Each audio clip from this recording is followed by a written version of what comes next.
Nahmaduhu wa nusalli wa nusallimu ala rasulihil karim, amma ba'du. Seluruh ulama setuju atas pernyataan bahwa setelah hijrah Rasulullah SAW hanya sekali melakukan haji, yaitu pada tahun yang merupakan tahun akhir hayat beliau. Ketika perjalanan haji ini, beberapa hal terlihat pada diri beliau SAW sebagaimana yang biasa terlihat pada orang yang akan pergi jauh. Dengan demikian, haji ini dikenal dengan sebutan haji wada, yaitu haji perpisahan. Seolah-olah beliau mengucapkan selamat tinggal kepada semua sahabat yang hadir di sana sebelum kepergian beliau SAW yang terakhir menuju Allah Subhanahu wa Ta'ala. Ketika pertama kali Rasulullah SAW mengumumkan niatnya untuk pergi menunaikan haji, beribu-ribu orang tampil ke depan menyatakan niat yang sama untuk menjadi orang-orang yang paling beruntung dapat ikut menunaikan haji bersama beliau Sallallahu Alaihi Wasallam. Siapa saja yang mendengar pengumuman tersebut, maka ia menyatakan keinginan untuk pergi bersama Rasulullah Sallallahu Alaihi Wasallam. Sebagian besar di antara mereka telah berkumpul di Madinah sebelum tiba tanggal berangkat. Banyak pula yang menyertai beliau di tengah perjalanan. Sebagian lagi menunggu di Makkah dan sebagian lagi mengembara sampai ke Arafah untuk bergabung dengan rombongan besar para sahabat di sana. Dalam kitab Lami'ud Durari terdapat sebuah hadis riwayat Abu Daud yang menyatakan bahwa jumlah keseluruhan mereka mencapai 124.000 orang. Rasulullah SAW mengerjakan sholat zuhur di Madinah pada tanggal 24 atau 25 atau 26 Zulqaidah dan melakukan sholat asar di Zulhulaifah. Menurut ahli sejarah, tanggal tersebut mungkin hari Kamis, Jumat, atau Sabtu. Mereka yang berpendapat bahwa keberangkatan beliau itu hari Jumat nampaknya keliru, karena menurut sebuah riwayat yang paling sahih, mereka melakukan sholat zuhur 4 rakaat sebelum berangkat. Oleh karenanya tidak mungkin hari itu adalah hari Jumat. Menurut pendapat Maulana Zakaria rahmatullah alaih, Rasulullah SAW beserta para sahabat beliau meninggalkan Madinah pada hari Sabtu tanggal 25 bulan Zulqaidah. Di Zulhulaifah mereka bermalam dan Rasulullah SAW bergaul dengan semua istri beliau yang ikut bersama beliau. Dengan alasan inilah para ulama mengatakan bahwa mustahab atau sunnah melakukan jima dengan istri jika ia bersama-sama menyertainya sebelum memakai pakaian ihram, supaya keduanya dalam keadaan suci pada waktu melakukan ihram yang biasanya memerlukan waktu yang panjang. Keesokan harinya, kira-kira menjelang zuhur, Rasulullah SAW melakukan ghusl, melakukan mandi untuk melakukan ihram. Kemudian beliau memakai pakaian ihram dan melakukan sholat di Masjid Zulhulaifah serta berniat untuk ihram qiran. Para ulama mengatakan bahwa ihram ini adalah permulaan untuk qiran.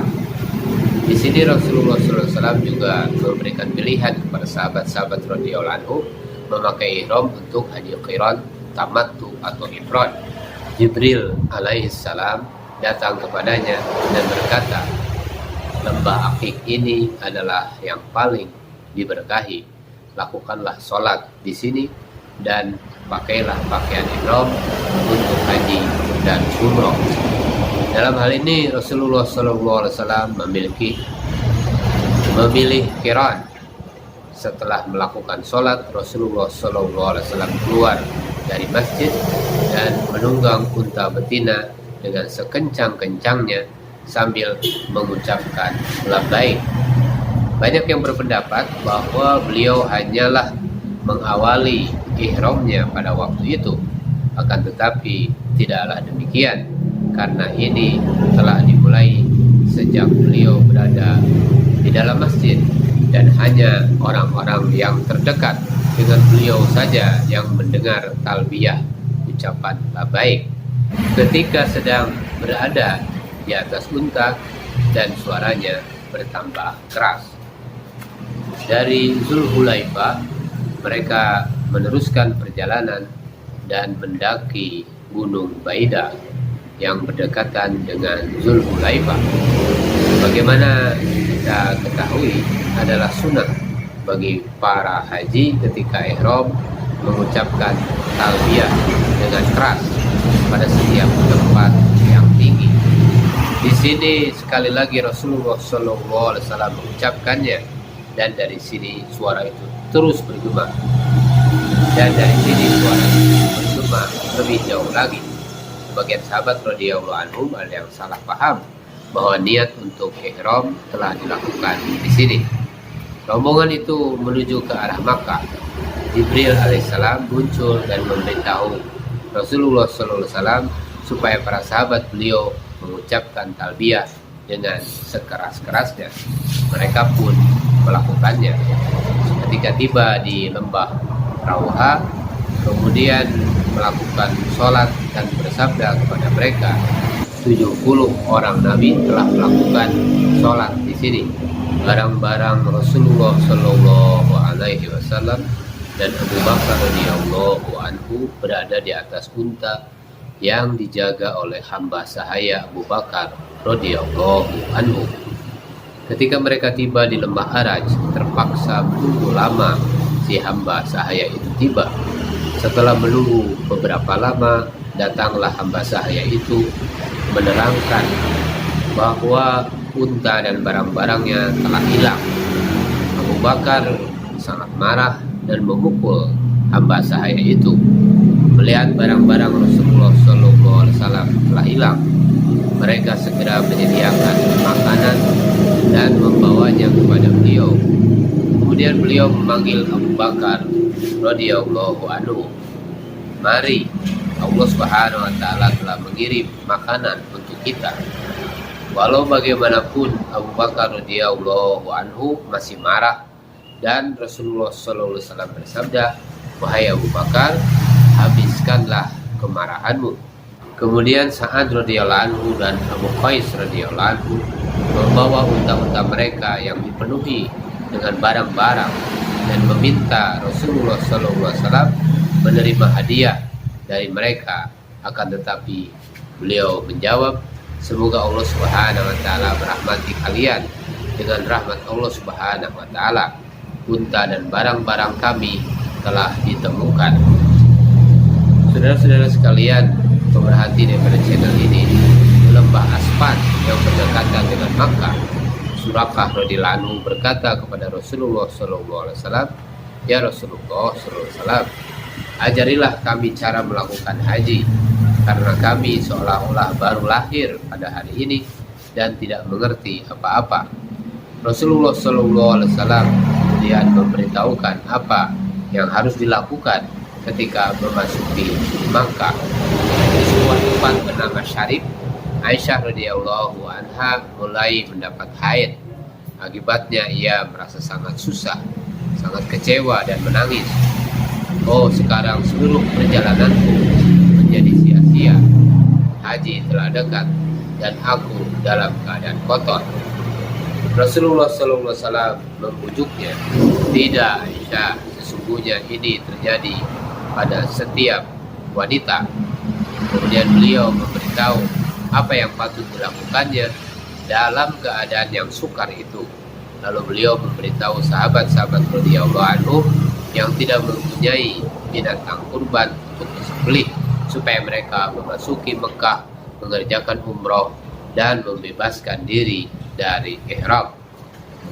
Hampir dekat dengan Makkah, di lembah Azraq, Rasulullah SAW bersabda, "Sekarang nampak di hadapanku tempat ketika dahulu Musa alaihissalam melewati jalan ini untuk melakukan haji. Beliau meletakkan jari di dalam telinga, mengucapkan labbaik dengan lantangnya. Di Zultuwa yang berdekatan dengan Makkah, mereka bermalam. Kemudian pagi harinya beliau mandi sekali lagi untuk memasuki Makkah. Saudara-saudara sekalian, pemerhati dari channel ini, pada waktu sholat duha hari Ahad tanggal 14 Zulhijjah, beliau memasuki kota Makkah. Kebanyakan ahli sejarah kurang setuju dengan tanggal ini. Menurut pendapat Maulana Zakaria rahmatullahi alaih, Zulqaidah mempunyai 29 hari. Setelah meninggalkan Madinah pada hari Sabtu, mereka memasuki Makkah pada hari Ahad, hari ke-9 dari perjalanan itu. Saudara-saudara sekalian pemerhati dari channel ini, mereka terus menuju ke Masjidil Haram, mencium Hajar Aswad, dan memulai tawaf, tidak melakukan sholat tahiyatul masjid. Setelah bertawaf, mereka mengerjakan sholat 2 rakaat di Maqam Ibrahim, membaca surat Al-Kafirun dan surat Al-Ikhlas, dan mencium Hajar Aswad sekali lagi. Mereka mendaki Bukit Sofa sehingga mereka dapat melihat Ka'bah. Sambil berdiri di sana, mereka berdoa agak panjang, juga membaca takbir dan membaca tahmid. Kemudian mereka berlari kecil di antara Sofa dan Marwah sebanyak 7 kali. Ketika mereka sampai di Marwah untuk kali terakhir, Rasulullah Shallallahu Alaihi Wasallam memerintahkan mereka yang tidak mempunyai haji hendaknya untuk disembelih supaya membebaskan diri mereka dari ihram. Kemudian baginda Rasulullah Shallallahu Alaihi Wasallam pergi ke tempat kediaman beliau dan tinggal di Mekah selama 40 hari lagi. Pagi harinya tanggal 8 Zulhijjah, pada waktu sholat duha, beliau berangkat ke Mina. Semua sahabat radhiyallahu anhu memakai pakaian ihram untuk melakukan haji dan menyertai beliau ke Mina. Di sana mereka melakukan 5 sholat. Surat Al-Mursalat telah diwahyukan pada petang hari itu. Pada keesokan harinya, pada hari Jumat, setelah matahari terbit, mereka meneruskan perjalanan ke Arafah. Di sana sebagian sahabat mendirikan kemah untuk Rasulullah SAW di Masjid Namirah. Rasulullah SAW tinggal di sana sebentar untuk istirahat. Kemudian beliau menunggangi untanya Qaswa dan pergi ke arah padang Arafah. Di sana beliau memberikan khutbah yang panjang. Di antara wasiat yang beliau sampaikan adalah, wahai manusia, mungkin kalian tidak akan melihatku lagi. Setelah itu kita tidak akan bertemu lagi di tempat ini. Setelah menyampaikan khutbah ini, Bilal radhiyallahu anhu dipanggil untuk mengumandangkan azan, dan mereka melakukan sholat zuhur dan asar pada waktu zuhur, yaitu jamaah takdim. Setelah sholat, Rasulullah SAW pergi ke padang Arafah dengan mengendarai unta hingga maghrib dan berdoa kepada Allah Subhanahu Wa Taala. Ketika itu Ummu Ghazal radhiyallahu anha ingin mengetahui apakah beliau berpuasa atau tidak. Dia menghidangkan semangkuk susu dan Rasulullah SAW meminumnya sambil duduk di atas untanya, sehingga semua orang dapat melihat dan mengetahui bahwa beliau SAW tidak berpuasa.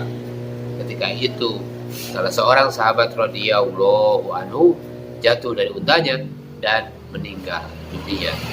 Rasulullah SAW memerintahkan supaya ia dikafani dengan kain ihramnya untuk penguburan, dan beliau Sallallahu Alaihi Wasallam bersabda bahwa pada hari kiamat dia akan dibangkitkan sedangkan dia masih mengucapkan talbiyah. Saudara-saudara sekalian pemerhati daripada channel ini, pada waktu itu satu rombongan dari Najd menghadap Rasulullah SAW dan salah seorang dari mereka bertanya kepada beliau SAW, Apakah haji itu? Rasulullah SAW menyuruh seseorang mengumumkan dengan keras bahwa haji artinya berhenti di Arafah beberapa saat. Barang siapa yang tiba di sini sebelum siang hari pada tanggal 10 Zulhijjah, maka ia telah mengerjakan haji. Rasulullah SAW berdoa sampai waktu maghrib agar umatnya diampuni dengan tangisan yang begitu sedih dan penuh kerendahan diri. Allah Subhanahu wa Ta'ala menjanjikan untuk mengampuni dosa-dosa kecuali ketidakadilan, kecuali kezaliman. Kemudian beliau Shallallahu Alaihi Wasallam memohon lagi, ya Allah, Engkau dapat mengampuni juga dosa itu, dan menurut kehendak-Mu Engkau dapat membetulkan yang salah yang telah dilakukan terhadap orang-orang yang teraniaya, dan Engkau dapat mengampuni orang yang zalim.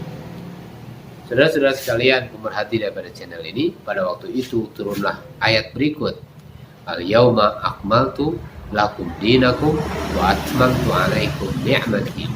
Pada hari ini aku telah sempurnakan bagimu agamamu, dan aku telah sempurnakan nikmatku untukmu.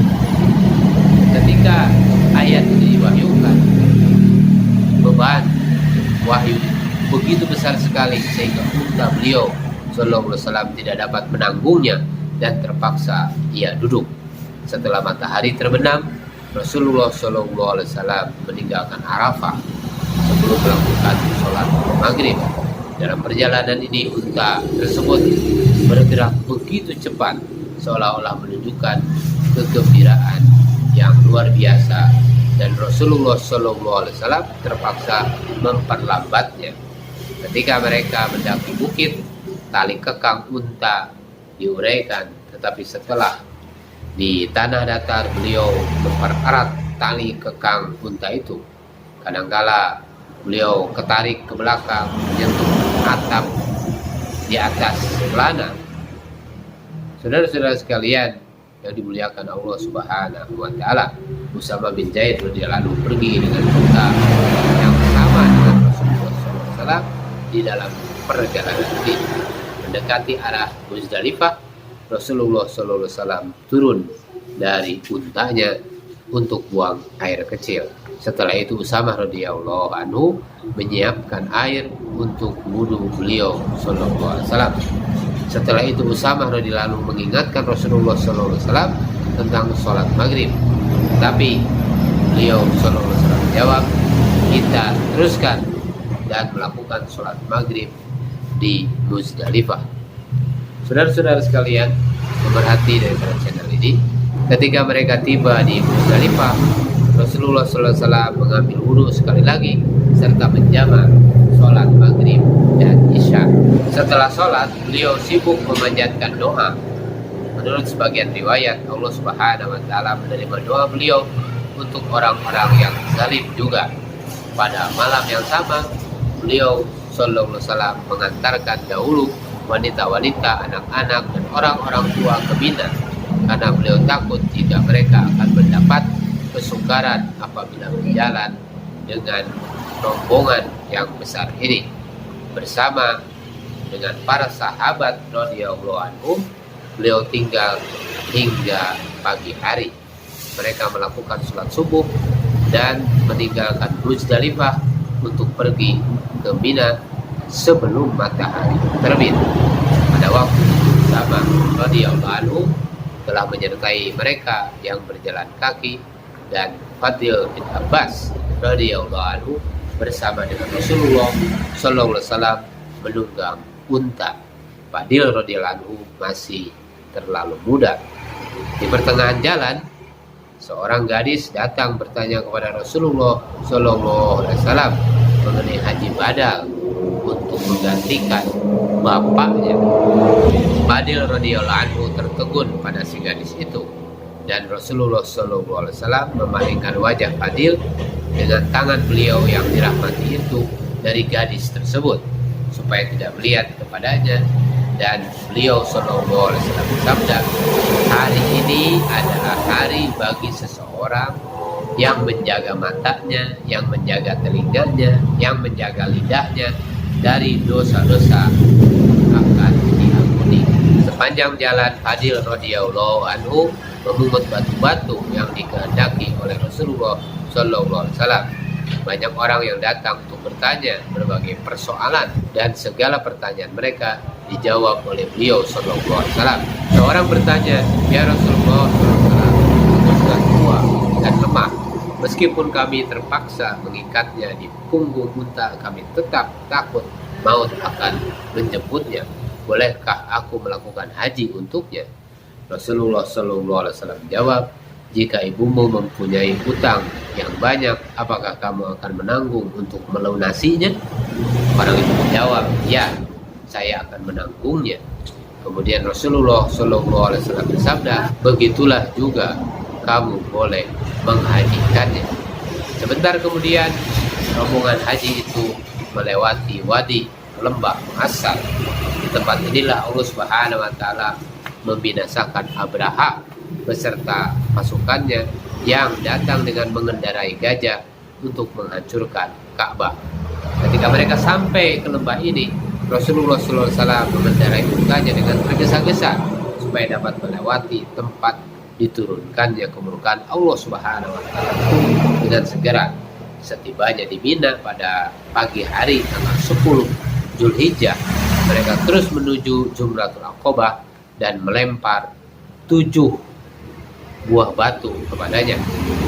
Saudara-saudara sekalian, pemerhati daripada channel ini, ucapan talbiyah yang terus dikumandangkan sejak masa pemakaian ihram hingga waktu ini sekarang telah berhenti.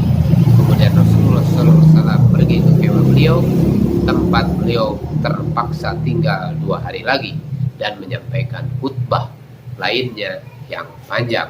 Banyak perkara yang diterangkan dalam khutbah tersebut yang biasa diucapkan pada saat-saat perpisahan. Setelah itu Rasulullah SAW menuju ke Manhar, tempat penyembelihan hewan untuk setiap tahun dari umur beliau, yaitu 63 tahun. Beliau menyembelih seekor unta. Dengan demikian berjumlah 63 unta telah disembelih. Di antara unta-unta tersebut 6 atau 7 ekor unta telah datang dengan sendirinya, seolah-olah unta-unta tersebut suka disembelih di jalan Allah Subhanahu wa taala.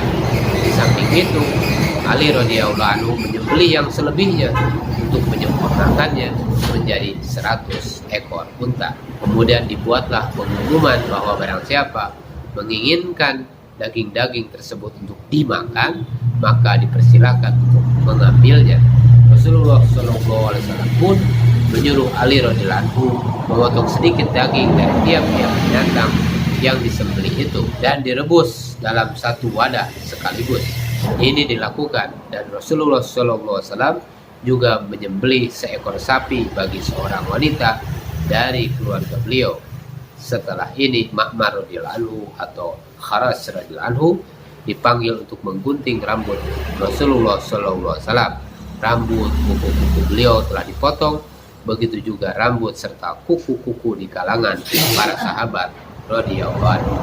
Begitu juga rambut serta kuku-kuku di kalangan para sahabat radhiyallahu anhu.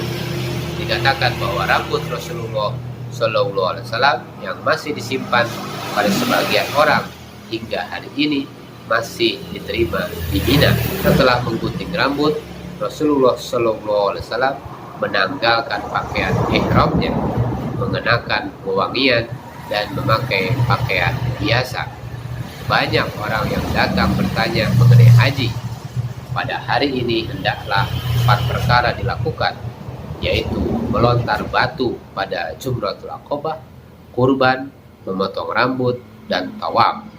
Ini hendaklah dilakukan dengan mengikuti peraturan yang ditetapkan.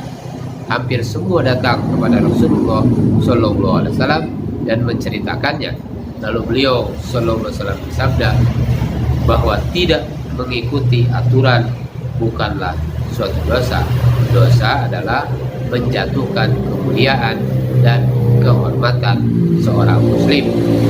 Pada waktu sholat zuhur, Rasulullah SAW bersama rombongan meninggalkan tempat itu menuju ke Mekah untuk mengerjakan tawafuz ziarah, tawaf qudum.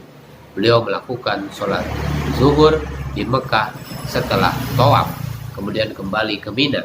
Beliau juga menziarahi bir telaga Zamzam dan mengambil air itu seorang diri, lalu minum sepuas-puasnya. Menurut riwayat lain, beliau tidak mengambilnya sendirian dan bersabda, jika aku tidak takut akan banyak orang yang mengerumuni yaitu telaga Zamzam, aku akan mengambil air sendirian untuk diminum. Yang terjadi sebenarnya adalah bahwa air itu telah diambil banyak sekali. Pada suatu ketika Rasulullah SAW mengambilnya sendiri, dan pada waktu yang lain ketika banyak orang berkumpul di sekitar sumur, air Zamzam itu diambilkan untuk beliau dan beliau meminumnya sambil berdiri. Saudara-saudara sekalian, perhati dari channel ini. Kemudian Rasulullah SAW melakukan sa'i antara Safa dan Marwah. Sebagian riwayat menyangkalnya, mazhab Hanafi menerimanya. Setelah itu Rasulullah SAW kembali ke Mina, tinggal di sana selama 3 hari dan melontar batu Jumratul Aqabah setiap hari. Setelah zawal tergelincir matahari, sebagian riwayat mengatakan bahwa beliau melakukan tawaf ke Baitullah setiap malam. Banyak khutbah yang disampaikan oleh beliau Sallallahu Alaihi Wasallam di Mina. Sekali lagi terlontar kata-kata perpisahan. Antara lain beliau Sallallahu Alaihi Wasallam berkhutbah, mungkin aku tidak bertemu lagi di sini pada waktu yang akan datang.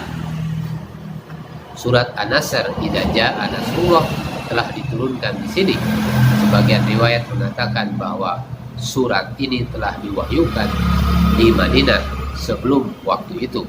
Setelah turunnya ayat ini, Rasulullah SAW pernah mengatakan bahwa dalam juz ini beliau telah diberitahu tentang saat kewafatannya yang sudah dekat.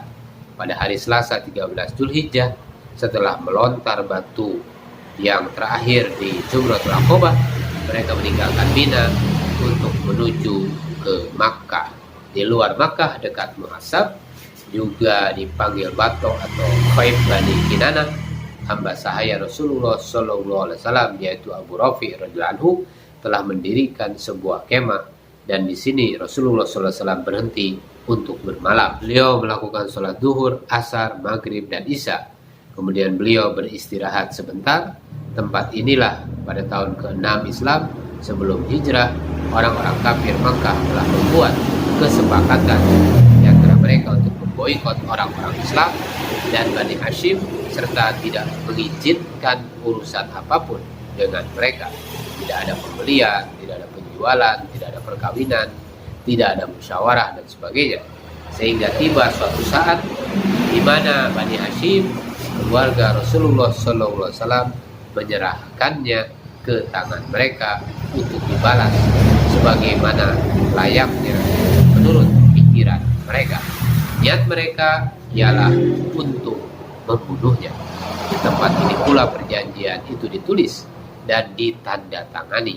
Ini adalah kisah yang terkenal dan semua orang tahu apakah keputusannya. Sekarang Rasulullah SAW duduk di atas tempat yang sama sebagai pendamai. Saudara-saudara sekalian pemerhati daripada channel ini, setelah beristirahat sebentar, Rasulullah SAW memimpin sahabat-sahabatnya untuk tawaf wada. Pada petang ini juga Rasulullah SAW mengantar Aisyah radhiyallahu anha dan saudara lelakinya Abdurrahman radhiyallahu anhu untuk umroh ke Tan'im.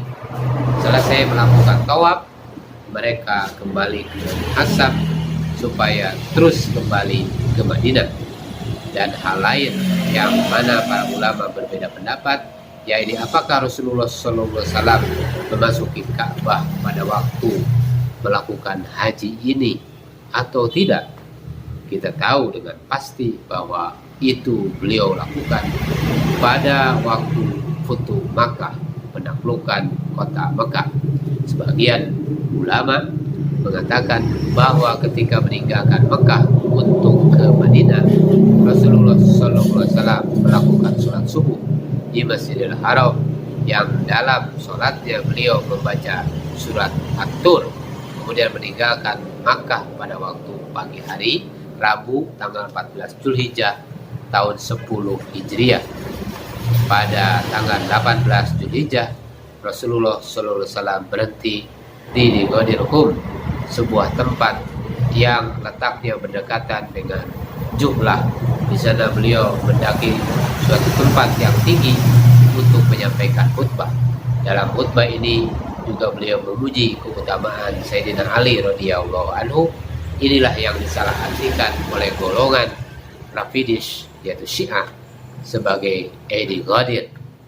Sayyidina Ali radhiyallahu anhu pernah berkata mengenai tali persaudaraan mereka kepadaku, 20 kumpulan telah tersesat, yaitu orang-orang yang terlalu mencintai aku hingga melampaui batas, dan orang-orang yang terlalu benci padaku hingga melampaui batas. Saudara-saudara sekalian, pemerhati daripada channel ini, maka kita lihat riwayat yang diterima dari Hakim dalam kitab Tarikh Al-Khulafa.